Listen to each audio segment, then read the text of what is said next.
If Special Counsel Robert Mueller had a credibility problem before this week, what he is experiencing now is nothing short of a public relations nightmare. After learning that one of Mueller's lead investigators authored virulently anti-Donald Trump text messages, the news just keeps getting worse for the special prosecutor, and the whispers calling for Mueller's resignation are becoming louder. The controversy came to a head last week for Mueller when a New York Times report claimed that FBI Section Chief Peter Strzok had to be removed from the investigation after it was revealed that he sent anti-Trump text messages. Since then, a plethora of reports have emerged naming Strzok as the lead investigator in several controversial cases where the FBI's impartiality was already called into question.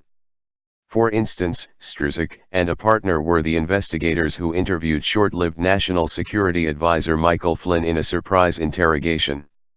During the course of the surprise inquisition, Flynn failed to disclose a meeting he held with the Russian ambassador. Flynn paid the price for this deceit, and he pleaded guilty to deceiving investigators last week. However, Strzok also interviewed political aides working for Democratic lawmakers, and with surprisingly different results. After being deceived by Hillary Clinton aides Huma Abedin and Cheryl Mills regarding their knowledge of the Secretary of State's unauthorized email server, the Department of Justice was reluctant to prosecute either of these staffers for the exact same offense as Flynn faced. Furthermore, Flynn's lie wasn't even central to Mueller's investigation.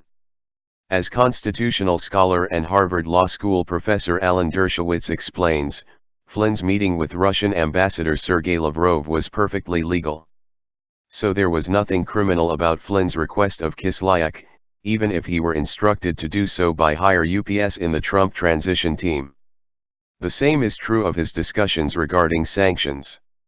The president-elect is entitled to have different policies about sanctions and to have his transition team discuss them with Russian officials. However, Mills and Abedin lied about facts that were crucial to the email server investigation, since their knowledge of Clinton's server would have proven that the Secretary of State was advised not to use it by IT staffers and other aides. Yet, Mueller's woes don't stop here. Strzok even sat in on the supposed interview with Clinton herself, an interrogation that mysteriously lacked any transcripts or recordings to corroborate her statements. To make matters appear even more corrupt, FBI Director James Comey drafted statements exonerating Clinton months before anyone even sat down with her, or didn't, for a phantom interview. Strzok also appeared to have a secondary duty within the FBI as Comey's editor-in-chief, helping the director put a political spin on documents meant for public consumption. Strzok altered Comey's first draft describing Clinton's use of the email server from grossly negligent to extremely careless. Believe it or not, Strzok even left his biased fingerprints all over the infamous Trump dossier, which was full of discredited information compiled on candidate Trump and paid for by Clinton and the Democratic Party.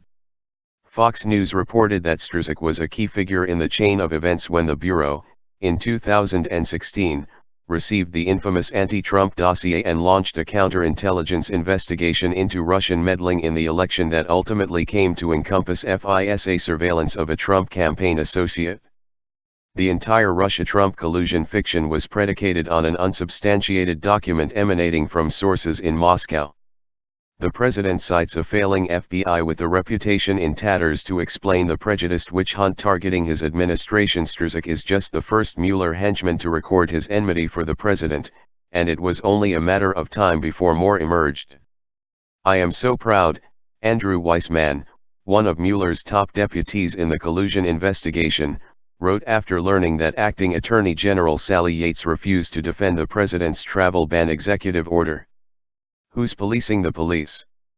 While the investigation proceeds at a halting pace, Mueller appears to be bringing a melange of criminal charges against a handful of Trump staffers for everything but the crimes for which he was appointed to prosecute: Russian collusion.